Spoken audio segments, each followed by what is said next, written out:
Now, there is a growing belief that possessing nuclear weapons is unavoidable in order to protect countries, said the mayor of Hiroshima. He went on, this not only nullifies the lessons learned, but also seriously undermines peace building. His words as exactly 80 years since an atomic bomb was used in war for the first time. Thousands bowed their heads in prayer. The city was levelled on August the 6th, 1945, a uranium bomb killing about 78,000 people instantly, a total of well over 200,000 by the end of the year in both Hiroshima and Nagasaki put together. Well, let's hear, first of all, from the Japanese Prime Minister talking today. The divisions within the international community over nuclear disarmament are deepening, and the current security environment is becoming increasingly severe. However, precisely because of this, we will make every effort to realise a world without nuclear war and a world without nuclear weapons. And let's hear as well from one survivor about what happened in the days and weeks after the explosion. I eventually came to understand that atomic bomb survivors like me were marginalized and seen as different. For several months after the bomb, it was thought that the contamination was spreading. A friend, perhaps out of simple curiosity, carelessly asked me, "But are you sure you're not contagious?" For me, that question was a real shock. It really hurt me. Joining me now is fellow in the Nuclear Policy Programme at the Carnegie Endowment for International Peace and an associate as well with a project on managing the atom at the Harvard Kennedy School's Belfer Centre, Nicole Grajewski. Thanks very much for joining us on the programme today. We heard there from the Japanese Prime Minister. We heard as well the mayor of Hiroshima warning about the new proliferation of nuclear weapons, warning that it really nullifies the lessons learned. I mean, we really have failed, haven't we, to draw lessons from history?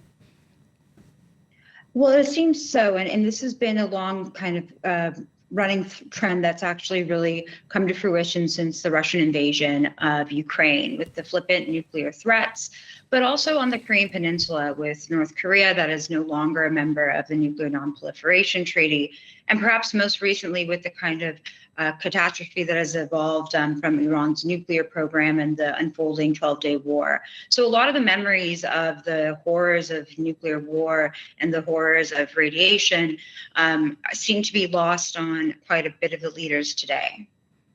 I mean, is that simply because they're thinking ahead rather than thinking back? Well, for some countries, nuclear weapons are seen as a security guarantor. This is definitely the view of the great powers, or the P5, so the US, Russia, China, the UK, France, these countries that have longstanding relationships with nuclear weapons, of 5 countries that are recognized as nuclear powers. But there's also a growing number of regional states, and this includes India and Pakistan and North Korea, and potentially even Iran, that see nuclear weapons as kind of this ultimate safety net. And so that's where I think this kind of disconnect between the horrors of nuclear war emerged, but also the view that it also provides security. I mean, initially it was very much, wasn't it, that big arms race between the US and Russia that took up people's minds and people's anxieties, if you like. Yes, I mean, the kind of arms race between the US and the Soviet Union and subsequently Russia was what also led to various arms control initiatives. And we see that eroding today. And this is being compounded by the fact that China's nuclear arsenal is now growing to a size that is roughly or bound to be comparable to the US and Russia by 2035. And this is based on US intelligence assessments. So this is creating a worrying atmosphere where there's a growth of nuclear weapons, but also the restrictions on these weapons are eroding. And this kind of the last remaining remnant of arms control, which is the New START agreement, is set to expire in February 2026. And so after that, essentially, the US and Russia will be unconstrained when it comes to building up their nuclear arsenals. As the number of countries involved in having nuclear weapons, if you like, continues to spread, and perhaps some less advanced countries begin to get nuclear weapons, do you have concerns as well over safety, just over nuclear accidents potentially?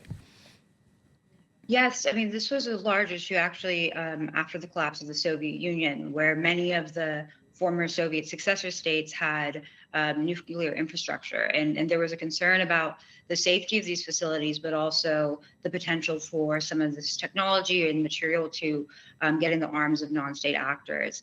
I mean, operating a nuclear arsenal and the kind of facilities involved in this requires quite a bit of safety. And so one of the concerns, and I think we're seeing this with Iran, is what to do with material that isn't under these kind of stringent controls, but also safeguards when it comes to civilian, even civilian nuclear energy as well.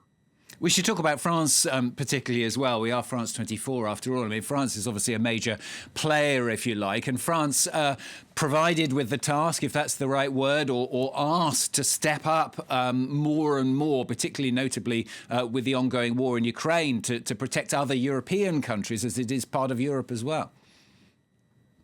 I mean, France has historically had a very interesting relationship when it comes to NATO and also the United States and its nuclear deterrent. It's had much more of an independent role. And so from some of the recent comments from President Macron have indicated that France does see itself as kind of being this European deterrent or seeing that potentially that evolve into this. But thus far, we have the UK and France have made several statements and also this recent agreement that might see the future leading towards a more independent role for the Europeans when it comes to their deterrent. Let's end on a more human question, if that's possible. I mean, knowing human nature, is there any way that this can be reversed now, do you think? Well, the real trouble and the kind of consequences of the creation of the nuclear age or the atomic weapon is that it takes away a sense of humanity because the consequences are so unfathomable. However, there have been efforts by civil society and also by certain governments to forestall these kind of more dangerous effects of nuclear weapons. And so perhaps in the future, there will be kind of a galvanizing force that will come together and try to push for more restrictions on nuclear weapons because of the level of destruction that could be incurred because of them. Nicole Grajewski, thanks very much for joining us on the programme. Nicole Grajewski talking to us there. Thanks.